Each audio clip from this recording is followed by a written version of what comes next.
chronique. Les révolutionnaires planétaires. Avec votre animateur, Alexandre Timmons.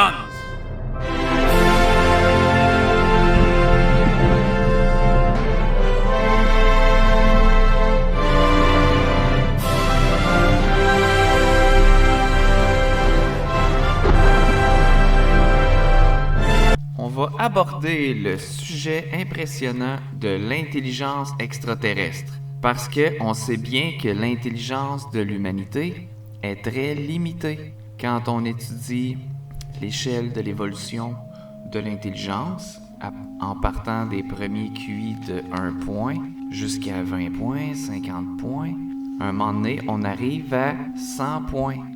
Ce 100 points, c'est l'intelligence du dauphin du Brésil. Fait que l'être humain, c'est pas vraiment mieux. C'est dans les mêmes intelligences de 100 points moyens. Donc, on peut partir une échelle à partir du 100 points moyen pour être capable de faire des projections avec par décimale, par 10, par multiple de 10. Puis là, on va être capable de faire des prédictions à savoir c'est quoi l'intelligence extraterrestre plus précisément. Parce que moi, ce qui me désolait, par exemple, dans les films, souvent on voit des extraterrestres, mais là, on sait pas c'est quoi leur intelligence. Ils nous présentent ça, ils parlent un peu, ils disent pas grand-chose. Est-ce qu'ils sont 2 fois, 3 fois, 10 fois plus intelligents? On le sait pas. C'est pour ça qu'aujourd'hui, on va regarder ça. On va regarder les différentes variantes, les constantes, les patterns de la géométrie par rapport au fractal, à l'intelligence elle-même, aux structures neuronales, à toutes les projections qu'on peut faire par rapport aux masses, au périmètre crânien, etc. Comme je l'explique souvent, si on sait que le 100 points moyen, ça c'est l'intelligence moyenne, qu'une personne sur 2 a entre 90 et 110. Ensuite, 7 personnes sur 100 ont 120 points moyens, donc sont doués. Après ça, les gens de plus que 130, c'est 2 à 3% de la population, donc 2 à 3 personnes sur 100. Ensuite, 140 et plus, ça c'est le seuil de génie. Ça, c'est environ une personne sur 1000, 0,16% de la population. Mais dans les grands génies de l'histoire, évidemment, il y a plus de monde que ça. Puis, pour n'en nommer que quelques-uns, Amadeus Mozart, 143 points. Emmanuel Kant, au moins 153 points moyens. Leonardo da Vinci, 158 points. Stephen Hawking, au moins 160, ce qui est le même score que Albert Einstein en moyenne, 160-180. Voltaire François-Marie, 168 points. Isaac Newton, 169 points. Blaise Pascal, 173 points. Gottfried Leibniz, 183 points. Johann Wolfgang Goethe, 188 points. Garry Kasparov, 190 points. Et puis comme j'expliquais tantôt, Albert Einstein, 160-225. Nikola Tesla, 160-250 pour ce qui est de l'intelligence spatiale, être capable de créer des formes, dans le fond, des moteurs, des pièces, toutes par son imagerie cérébrale. Donc on voit finalement que les êtres humains, en général, peuvent atteindre un maximum de 2 à 3 fois l'intelligence de leur propre ethnie. Donc, si mettons le 100 points moyen d'un Européen, si on fait x2, ça donne des individus avec 200 points moyens, ce qui est énorme. Donc, on ne peut pas être 2,5 fois plus intelligent que sa propre ethnie. On ne peut pas être 3 fois plus intelligent, finalement. Mais quand même, ça nous permet de voir qu'il y a des humains qui ont presque flirté avec les 300 points de QI. Donc, moi, mon modèle de la Universal IQ Intelligence Scale, qui est la première échelle d'intelligence, dans le fond, universelle, qui a été mise sur pied sur la planète. Là, j'en ai pas vu d'équivalent. Je pars de 1 point, puis je vais jusqu'à plusieurs milliards de points de QI, qui peuvent être soit atteints par les organismes biologiques avec leurs encéphales ou par l'intelligence quantique. Mais là, aujourd'hui, on va se concentrer sur les cerveaux extraterrestres. Donc, un extraterrestre de base aurait au moins 300 points de QI. Ça, on va appeler ça le low level intelligence. OK? Parce que là, dans le fond, ça, c'est presque un être humain. C'est un être humain, mais juste une petite affaire plus intelligent. Donc, on peut s'entendre que c'est pas si intelligent que ça encore quand on sait que l'intelligence, comme je l'ai expliqué dans une de mes premières conférences, l'intelligence, ça peut atteindre une exponentielle. En fait, il n'y a pas vraiment de limite. C'est sûr que quand on est rendu à des seuils de 1 milliard de points de QI, 10 milliards, on peut se demander quelle différence ça peut faire. Là, ça devient difficile de s'imaginer la différence de puissance intellectuelle, de résolution de problèmes, puis de projection. Donc, mais là, on est vraiment en bas de l'échelle de l'intelligence extraterrestre. Donc, c'est ça, on commence avec un 300 points. Et puis, si, après ça, on compare ça avec le cerveau moyen d'un être humain, qui a environ entre 70 et 100 milliards de neurones, ben, on va faire des projections à partir de ce cerveau-là de primate qu'on connaît nous-mêmes, qu'on a étudié, qu'on sait en fonction de ce volume d'encéphalo, quelle intelligence ça peut donner en pointage de QI, qu'on est déjà répertorié, qu'on a déjà une échelle comparative qu'on a élaborée depuis que ces tests-là ont été inventés, et aussi les tests académiques à l'école. Là. Qu'on peut aussi faire une comparaison avec ça sur les résultats scolaires. Donc, en sachant que 300 points, ça c'est la base, ben pour un être humain moyen, ben on va avoir environ 1300 à 1500 cm3 de cerveau, ce qui équivaut à environ 1500 grammes, entre 1300 et 1500 grammes de cerveau, parce que 1 cm3 de cerveau pèse 1 gramme environ, il y a une équivalence. Donc, si avec le 100 points moyen, on a un cerveau d'à peu près comme chez les Asiatiques du Nord, 1415, 1430 cm3, ben on sait qu'on a à peu près 1500 grammes de cerveau, donc pour un QI de 106 points moyen, donc un extraterrestre aurait au moins le double de cerveau, si on reste avec les mêmes paramétrages du cerveau humain. Là. Donc, avec un encéphale de 3000 cm3, ça donnerait à peu près le double de QI. Donc, on pourrait atteindre des QI de 200, 250 à 300 points. Ça aussi, c'est avec le double de concentration, mettons, de neurones. Finalement, nous autres, les êtres humains, en général, on a 100 milliards de neurones. Donc, ce cerveau-là pourrait avoir au moins 200 milliards de neurones. Ce qui ferait que ça donnerait un extraterrestre avec une tête 2 fois grosse comme la nôtre. Sauf que là, on pourrait s'attendre qu'eux autres, les extraterrestres, avec les millions d'années qui avancent, si l'espèce a survie, ben ils vont avoir tendance à mettre plus de neurones dans le même espace, dans la même masse de neurones. Puis finalement, ils vont essayer d'augmenter l'intelligence indirectement par ça, la compacter.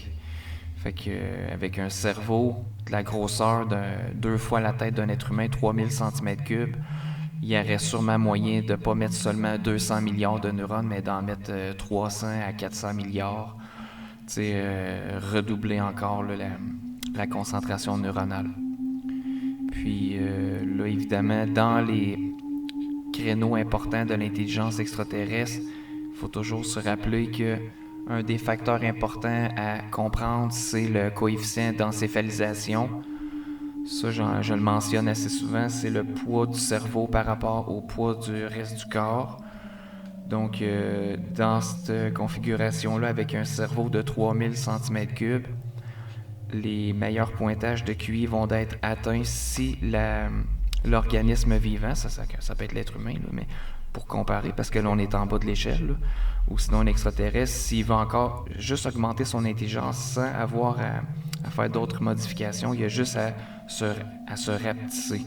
Donc, ou d'être grand et mince. C'est les deux extrêmes qui disent que un petit extraterrestre, mettons les petits gris, en étant petit mais en ayant une grosse tête, il y a plus d'énergie qui va pour le cerveau, puis l'intelligence, elle va être automatiquement augmentée à cause de ce bon ratio-là, finalement, de coefficient d'encéphalisation.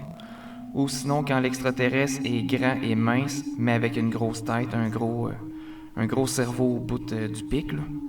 Puis là, à ce moment-là, l'énergie aussi, elle va être plus canalisée vers la tête, parce que le cerveau, ça, c'est un ordinateur qui prend beaucoup d'oxygène, de sang, de toutes sortes de nutriments là, du corps. Donc, il faut pas que le corps soit trop gros, trop gras. Donc, sinon, ça prend de l'énergie, là. Donc, c'est pour ça fait que on peut s'attendre au niveau de l'intelligence extraterrestre si il y a des civilisations qui veulent envoyer de leurs représentants sur d'autres planètes très lointaines, il y aurait avantage à avoir des petits modèles de leurs civilisation, de leurs membres. Donc, si c'est un petit extraterrestre de 3 pieds, mais avec une grosse tête, qui a un bon QI, mais il va quand même être capable de voyager à travers son vaisseau. Puis, rendu dans l'autre système solaire, il va pouvoir quand même répliquer son ADN, puis créer une nouvelle espèce extraterrestre plus grande de sa grandeur normale. Parce qu'un extraterrestre qui a 2 mètres de longueur, de hauteur, ben ça va être difficile de le compacter dans un vaisseau. Il va prendre plus de ressources, il y a plus de cellules à nourrir. Donc, mais c'est sûr que s'il est plus grand, au bout du compte, il peut aussi avoir une plus grosse tête qui peut être supportée par ce grand corps-là. Donc, l'intelligence, ça peut être plus haute. Par contre, que des petits avec des grosses têtes qui, à un moment donné, vu qu'ils sont petits, ils peuvent pas juste... ça peut pas juste être un cerveau qui avance, là, ça prend quand même un mode de locomotion en dessous, là, à moins que ça soit un organisme avec plusieurs jambes ou tentacules pour marcher. Là. Là, à ce moment-là, il pourrait avoir un méga gros cerveau. Là. Mais encore là, il ne faut pas que le poids de l'animal soit trop élevé par rapport au poids du cerveau. Bon. La deuxième étape, pour un extraterrestre qui serait plus intelligent que nous, ben ça serait, mettons, le double du fameux 300 points de QI moyen. Donc, ça donnerait un extraterrestre avec une intelligence medium level qui, si on prend encore seulement les spécifications du cerveau humain, là, qu'on est à 1,3% de différence génétique avec le chimpanzé puis 2% avec le gorille. Donc, c'est vraiment des mesures qui sont faites là, en fonction du cerveau des primates. Donc, c'est sûr qu'il peut y avoir une extrêmement grande variation par rapport à des cerveaux extraterrestres, là. Mais quand même, ça nous donne un minimum pour se comparer finalement à des potentielles intelligences. Donc, à ce moment-là, un cerveau qui aurait 6000 cm3 pourrait contenir environ 400 milliards de neurones, avec la même concentration neuronale qu'on a en ce moment chez l'être humain, mais pourrait par exemple cumuler un QI allant de 400 à 600 points. Parce que là, finalement, ça commence à être assez fort. Là. Parce que nous autres, mettons les êtres humains, il faut se dire, si on rencontre une espèce extraterrestre qui a seulement 500 points à 1000 points de QI, au final, il serait 5 à 10 fois plus intelligent que nous. Donc, en ayant des organismes 5 à 10 fois plus intelligents, ben, on aurait de la misère à gagner contre eux autres. Puis, dans l'échelle de l'intelligence, c'est pas très haut, ça, là. Même si c'est 1000 points de QI, ça peut être, comme je l'ai mentionné dans le paradoxe de Fermi, ça peut être des 5000, des 10 000, des 50 000 points de QI. Il n'y a pas de limite, là, des 1 million de points de QI. Sauf que, ça, on s'entend, la probabilité est quand même assez faible que ça l'arrive. Donc, sinon, des extraterrestres avec un haut niveau d'intelligence, le High Level Intelligence, avec 1000 points de QI, ça prendrait un cerveau d'au moins 9000 à 10 000 cm3, ce qui équivaudrait finalement 800 à 1000 milliards de neurones. Donc ça prendrait un très gros cerveau, une très grosse tête, ou un cerveau dans un bocal à ce niveau-là. Ou sinon, ça pourrait être évidemment un cerveau qui était plus complexifié, comme je le mentionnais tantôt, ou qui a des connexions neuronales qui vont plus rapidement, des influx nerveux. Ensuite de ça, qui aurait plus de matière grise, qui aurait des formes de complexification d'encéphale qu'on ne connaît pas en ce moment, là. Parce qu'il y a plusieurs façons de rendre un moteur turbo. Il y a plusieurs façons de rendre un cerveau turbo avec un maximum d'intelligence.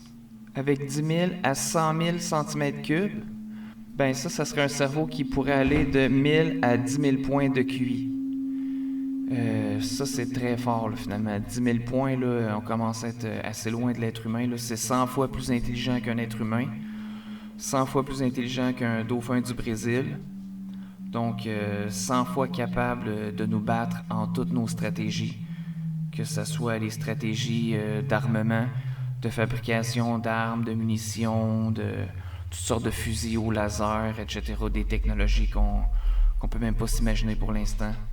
Avec 100 fois notre intelligence, à 10 000 points de QI, on n'a pratiquement aucune chance de gagner contre une espèce extraterrestre de cette intelligence-là.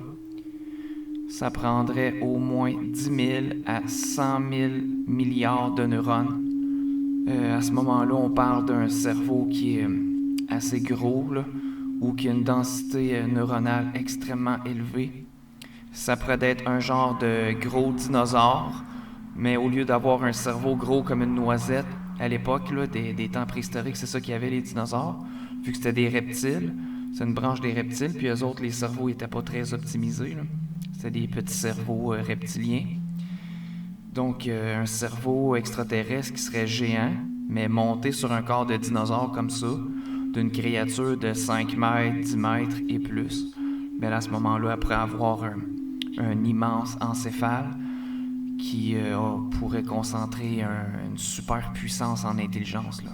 Et puis, on parle d'intelligence biologique, parce que là, ça serait tous des réseaux de neurones extrêmement complexes, extrêmement denses, extrêmement interconnectés les uns avec les autres, à la suite de supra-apprentissage, dans des machines à apprentissage, avec des machines à photons, des machines sonores, des machines peut-être pluguées aussi directement dans le cerveau.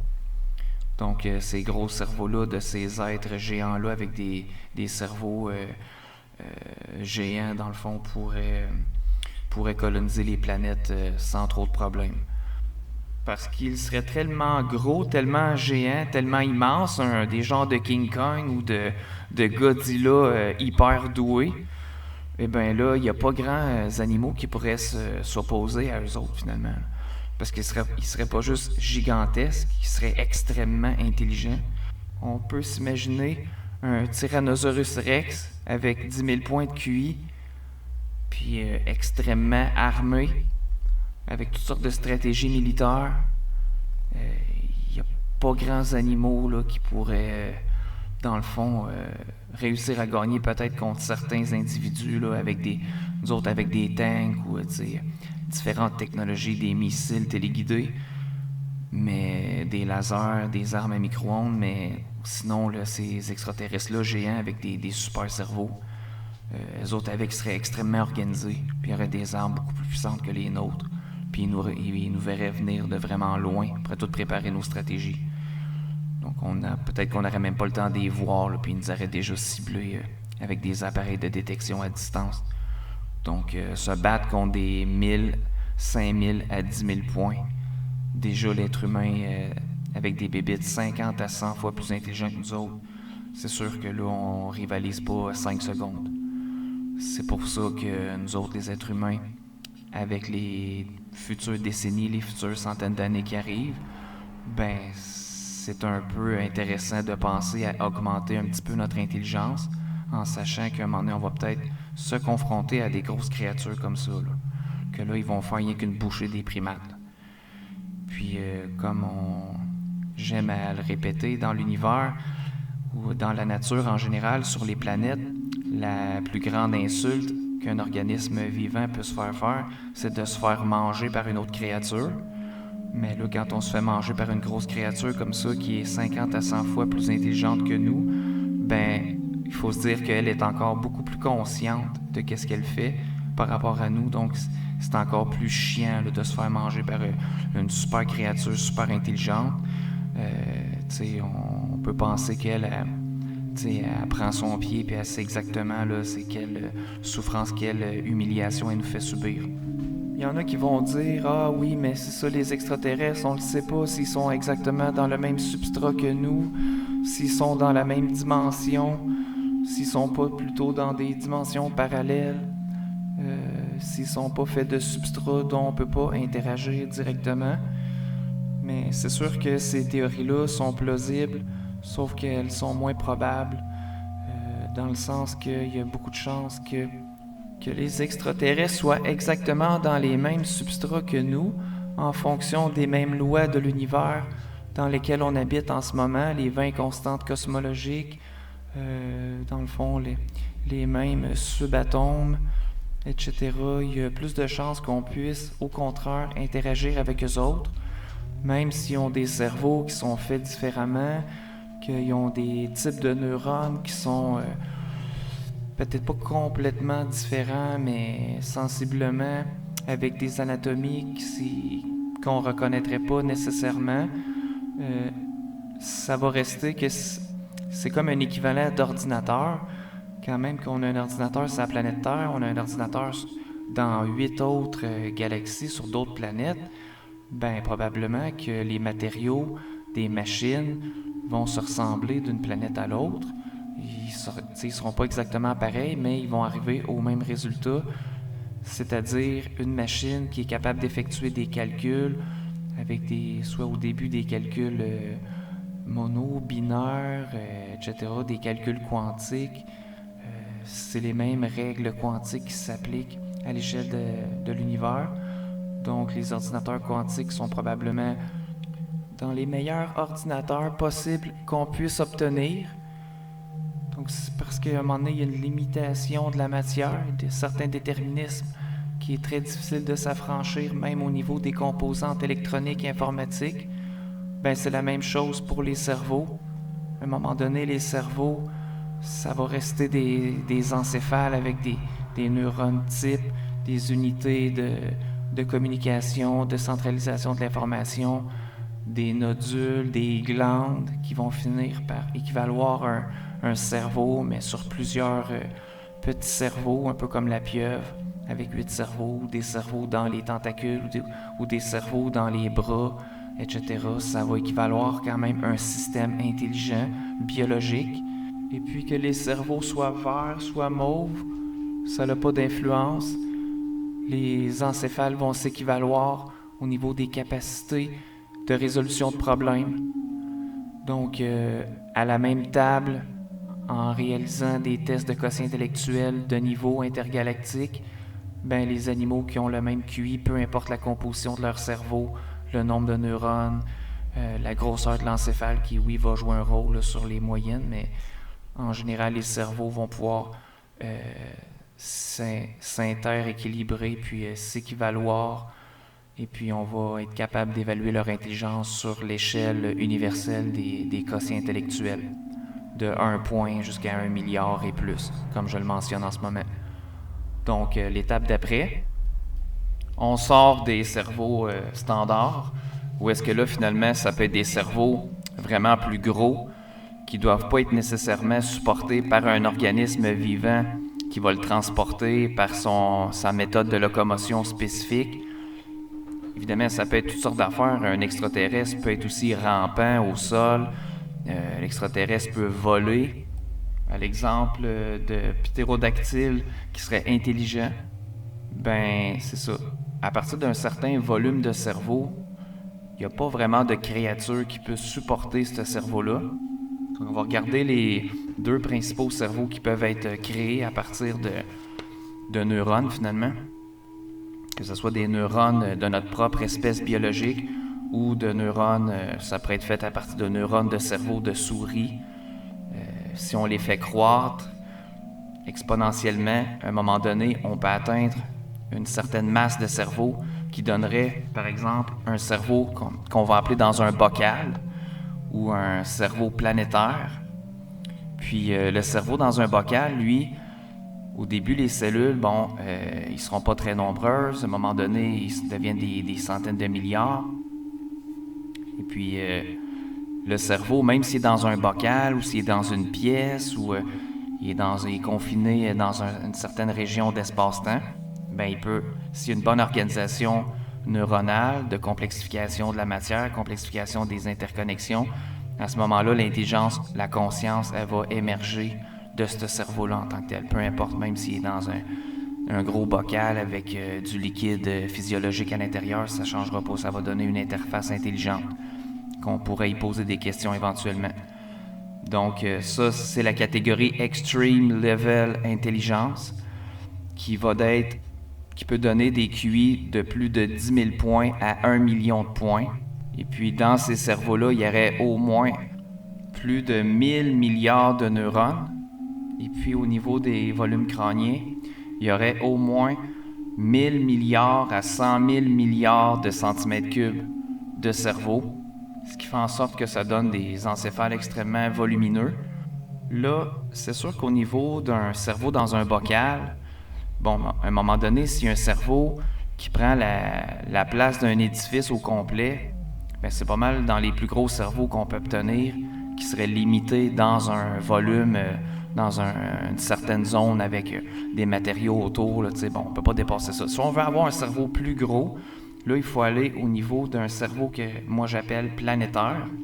Ça veut dire que le cerveau, on peut à même le mettre au sol, l'implanter, y faire une interface, y donner une certaine génétique en le manipulant génétiquement. Ces cellules-là pour qu'elles puissent s'implanter dans le sol et puis survivre, mais elles peuvent être quand même créées à partir de neurones de l'espèce biologique principale de la planète. Comme nous autres, l'humanité, dans le fond, il faudrait travailler sur des gènes d'humains, de cerveau humain. Et puis, on pourrait leur donner des connexions pour qu'elles puissent s'implanter dans des régions, par exemple, dans une réserve phonique, au sol. On pourrait avoir un cerveau qui couvre 1 kilomètre de superficie au sol, que c'est un immense réseau de neurones. Et puis encore là, même chose, on peut leur poser des questions à ces neurones-là, à ce gros cerveau-là. On peut lui créer une interface avec des speakers, avec des pseudo-appareils soit biologiques pour voir, ou on peut implanter aussi des appareils électroniques pour que le cerveau puisse nous voir, puisse nous entendre, puisse nous répondre. Puis à ce moment-là, en couvrant des grandes zones de nature avec des encéphales géants, notre planète, tranquillement pas vite, on pourrait créer un cerveau planétaire. Et puis on pourrait aussi communiquer avec ce cerveau-là par télépathie. Vu qu'il y a un immense cerveau, qu'il y a une immense capacité de calcul, il y a de fortes probabilités que ce cerveau-là, à un moment donné, lui, serait capable de réfléchir exactement avec les mêmes fréquences qu'un cerveau humain normal pense. Donc, il pourrait communiquer avec nous directement par télépathie, peu importe où est-ce qu'on se trouve sur la planète ou qu'on soit à proximité de ce cerveau naturel-là implanté dans la biologie de l'écosystème. Puis, ça ferait en sorte, ça serait la meilleure création qu'on pourrait faire au niveau de l'intercompréhension des petits cerveaux que nous possédons versus cet immense cerveau-là naturel planétaire. Puis, évidemment, ce cerveau-là, lui, pourrait répondre à nos questions importantes, à savoir comment sauver la planète, comment créer des meilleurs ordinateurs, comment régler tel problème climatique, comment conquérir le système solaire, conquérir les autres systèmes solaires, etc. Et puis, au fil de notre conquête de l'espace, on peut essayer d'implanter ces cerveaux planétaires-là sur les planètes qu'on a trouvé qu'ils n'ont peut-être pas nécessairement de forme de vie qui habite là. C'est sûr, s'il y a de l'oxygène sur la planète, il y a les conditions idéales en fonction de l'ADN de cerveau qu'on a créé, on est peut-être mieux d'implanter ces cerveaux-là. sur ces planètes-là, mais sinon ça peut être sur des planètes, des satellites, ça peut être sur des planètes rocheuses où il n'y a pas encore d'organismes vivants, comme mettons Mars. Il y a une certaine portion de Mars qu'on pourrait implanter notre cerveau planétaire là-dessus. Et puis s'il y a plusieurs cerveaux planétaires qui sont implantés sur différentes planètes de différents systèmes solaires, eh bien peut-être que s'ils ont suffisamment de puissance, ils vont être capables de communiquer par télépathie entre chaque système solaire, ce qui ferait en sorte que ça créerait une espèce de conscience universelle, où est-ce que là, les cerveaux peuvent communiquer par télépathie à l'échelle d'une galaxie, à l'échelle de plusieurs galaxies, ce qui nous donnerait une méthode de communication à très longue distance. Puis ces cerveaux-là, planétaires, comme ils auraient été créés avec des cellules humaines, puis qu'ils seraient probablement sur les mêmes fréquences de réflexion que nous, ben on pourrait peut-être entendre les discussions qui sont transférées par les cerveaux planétaires, peu importe où est-ce qu'on se trouve dans la galaxie, il y aurait moyen qu'ils nous envoient des messages. Donc, la création d'un cerveau dans un bocal, qui est la première étape, après ça, un cerveau géant dans un édifice, puis ensuite, l'implantation graduelle à même l'environnement planétaire de notre planète dans un premier temps, des satellites de notre système solaire et ensuite des prochaines planètes telluriques, les planètes rocheuses qu'il y a à l'extérieur du système solaire, ben ça serait une étape assez importante à mon avis à franchir. Parce que sinon, ben on va rester toujours avec nos petits encéphales d'humains actuels, où est-ce que là, on a des petits cerveaux moyens de 1200, 1300, 1500 cm3, en comprenant le fait qu'on ne se serait pas encore modifié génétiquement pour avoir des cerveaux de plutôt 2000 à 3000 cm3, ce que je nommais dans la première catégorie des cerveaux potentiels extraterrestres, mais que nous autres, même les êtres humains, à un moment donné, on pourrait avoir ce cerveau-là là, de base, juste pour doubler nos capacités, ce que je mentionne très fréquemment dans mes recherches. Mais quand même, les cerveaux planétaires, ça serait vraiment une autre étape. Ça serait une intelligence suprême, supérieure, que seuls les cerveaux planétaires peuvent avoir. C'est le plus haut niveau d'intelligence qu'on peut connaître à une échelle là, qui est accessible. Parce qu'on va voir un autre niveau encore de cerveau qui est encore plus intelligent dans la prochaine catégorie. C'est ça, donc les cerveaux planétaires, c'est l'étape ultime dans la suprématie intellectuelle avec les ordinateurs quantiques, que là, bon, les ordinateurs quantiques, on n'a pas besoin de recouvrir une planète au complet, là, ça pourrait fonctionner aussi, mais les ordinateurs quantiques vont pouvoir fournir des réponses du même niveau d'intelligence que les cerveaux planétaires ou dans une moindre mesure, des cerveaux dans des bocaux. Bon, le dernier niveau d'intelligence extrême qu'on peut atteindre, à mon avis, dans mon modèle, c'est le cerveau univers. Ça, c'est le High Extreme Level Intelligence. On va aller plutôt vers des 1 milliard à 100 000 milliards de points de QI et plus. Il n'y a pas vraiment de limite là-dessus. Et pour ça, ça prend des centaines de milliards de neurones pour atteindre un niveau aussi élevé en intelligence. À une époque où est-ce que les théories sur le multivers sont de plus en plus populaires, ben on peut s'attendre à ce qu'il y ait des univers où est-ce qu'une civilisation extrêmement développée pourrait implanter un cerveau à l'échelle d'un univers au complet. Même s'il y a des étoiles, même s'il y a ci et ça, il y aurait moyen d'utiliser cet espace-là, le refroidir et empêcher que les étoiles à l'intérieur nuisent au développement du cerveau universel. Puis le cerveau, en fin de compte, il pourrait être extrêmement puissant. On pourrait remplir un univers au complet de neurones. Puis dans ce multivers-là précis, où est-ce qu'il n'y avait pas de forme de vie au préalable, ou que ça peut être un multivers qu'on a créé soi-même en laboratoire, parce qu'il est probablement possible de créer des univers dans les couches microscopiques de la matière, en sachant que le macrocosme est interrelié au microcosme. À partir de notre échelle de dimension, on peut créer des particules subatomiques qui, en fait, à l'intérieur, se retrouveraient à être des multivers. Donc, si on les crée en laboratoire, pourquoi pas les remplir d'un cerveau géant?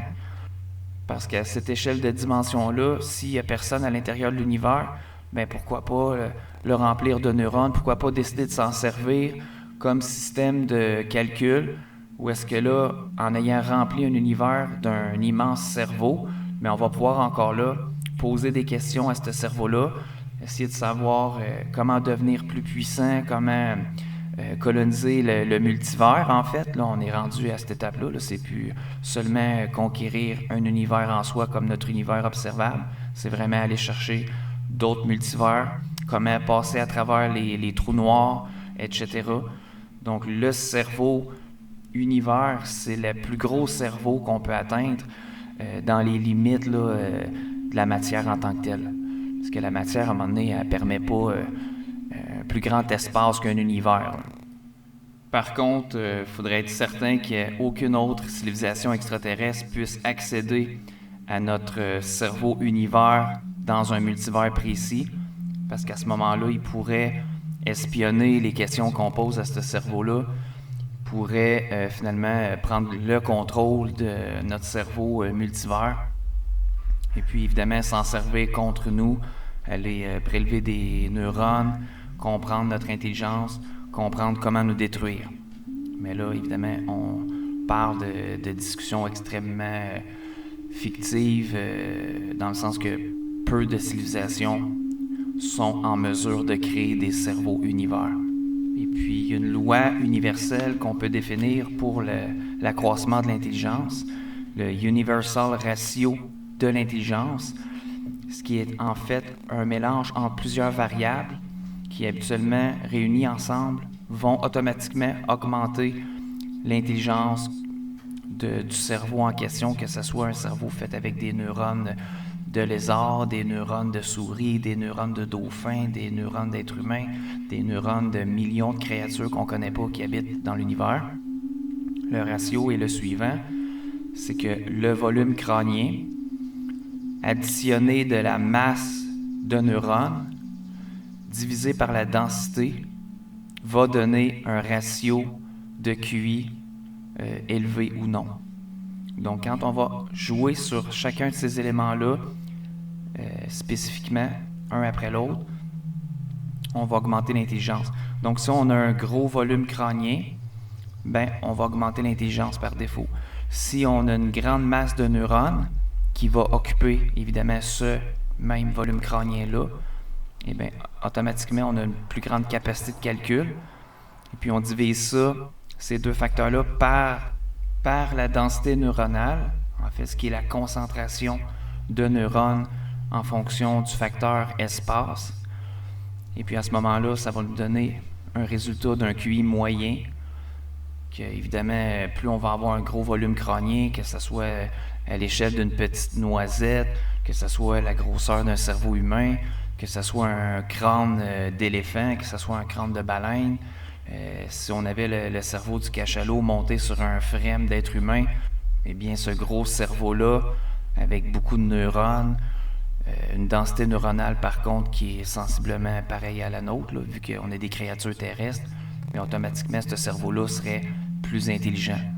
Donc on peut pas faire sans. T'sais, oui, on peut avoir un cerveau microscopique avec peu de neurones, puis une petite densité neuronale, mais en général, on ne peut pas s'attendre à ce que ça soit un super QI qui sorte de ça, à moins qu'on ait d'autres configurations biologiques spécifiques là, qu'on ne connaisse pas actuellement. Mais dans les grands facteurs qui vont jouer sur l'intelligence, c'est vraiment le volume crânien, la masse de neurones, puis la densité neuronale. Et puis, comme on a vu aussi les autres facteurs, la matière grise ou des équivalents de ça, la rapidité de l'influx nerveux, etc. Donc, c'est des constantes universelles qui vont s'appliquer à tous les organismes vivants dans l'univers.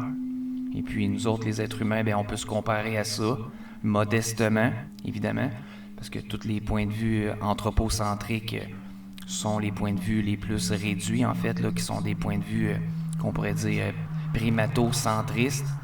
Et puis, en étudiant l'intelligence à l'échelle de l'univers, on s'aperçoit rapidement que le cerveau humain est probablement très peu puissant. Si on a des créatures sur la Terre qui ont la même intelligence moyenne que nous, comme j'ai expliqué le dauphin du Brésil, ou les éléphants ont des très bonnes mémoires. Aussi, quand on regarde chez les primates, on a des QI qui sont quand même assez élevés. Donc, l'être humain, on soit une version des primates avec un plus gros cerveau, plus de masse justement de neurones, avec un cerveau peut-être un petit peu plus plissé aussi, des circonvolutions sont plus présentes, mais sinon en tant que tel, il n'y a pas une grosse différence par rapport au cerveau du chimpanzé, là. Donc il faut descendre de notre piédestal qu'on s'est créé soi-même et puis comprendre qu'on n'est pas le centre de l'univers, on n'est pas le centre de l'intelligence non plus. Loin de là, il y a beaucoup plus puissant, plus intelligent que nous dans toutes les galaxies qu'on va regarder, dans le ciel, la nuit, peu importe la direction où ce qu'on regarde. Dites-vous bien que d'autres extraterrestres qui sont plus intelligents que nous dans ces régions-là du cosmos.